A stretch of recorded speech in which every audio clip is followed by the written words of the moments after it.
আসসালামু আলাইকুম। আজকে আমরা চলে এসেছি কালীগঞ্জে।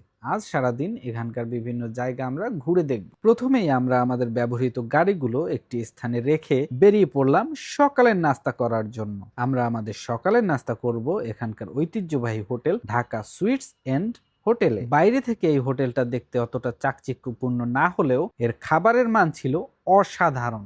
এই হোটেলে আপনারা যত খাবার দেখছেন সবকিছুই তাদের নিজস্ব খাবার এবং এগুলো এখানকার জিআই প্রোডাক্ট। আপনাদেরকে একবার এর ভেতরের দৃশ্যটি দেখিয়ে নেই। খুবই সাদামাটা ভাবে সাজানো এর ভিতরটা। নাস্তা শেষে আমরা সকলে মিলে বেরিয়ে পড়লাম একটি অটোরিকশা নিয়ে বাজার ঘুরে দেখতে। সাথে ছিল আলিফ ভাইয়া, তারেক ভাইয়া, রাফি ভাইয়া, আমি এবং মুসাব্বির। বাজার দেখা শেষ হলে সাথে সাথেই আমরা বেরিয়ে পড়লাম আশেপাশের গ্রামগুলো একটু ঘুরে দেখার জন্য।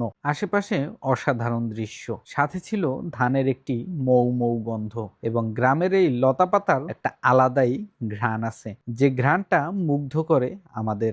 So beautiful, so elegant, just looking like a wow. এই যে দেখুন ধান খেতে এসেছি। আজকের সফর সঙ্গী মুসাব্বির আছে, ভাইয়া তারেক ভাইয়া, রাফি ভাইয়া কই? ওই যে রাফি ভাইয়া। আমরা একটি পাহাড়ে উঠছি। এই যে দেখুন সুন্দর একটি জায়গায় চলে এসেছি। অনেক পাহাড়ের চূড়ায় এই মন্দিরটি। এখানে উঠে এসেছি আমরা। এই যে আরো একটি সুন্দর জায়গা।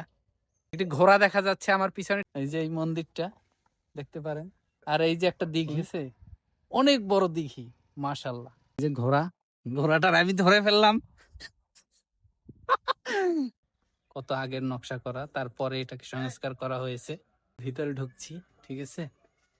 এই ভিতরে কাজ চলছে, অনেক পুরনো তো স্ট্রাকচার। তো এই স্ট্রাকচারটা মানে কি ভেঙে ভেঙে পড়ে যাচ্ছে, এই জন্য এই নতুন করে আবার এটাকে সংস্কার করা হচ্ছে।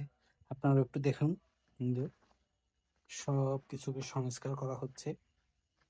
এটা আদিম যুগে আপনার মানে ঘরের মধ্যে প্রদীপ জ্বালানোর জন্য বা লাইট জ্বালানোর জন্য যে স্থানটা চুজ করা হইতো সেটা হলো এটা। এখানে আপনার ল্যাম্প টাইপের একটা কিছু রাখা হতো যেন এই ঘরটা আলোকিত হয়, এই জন্য।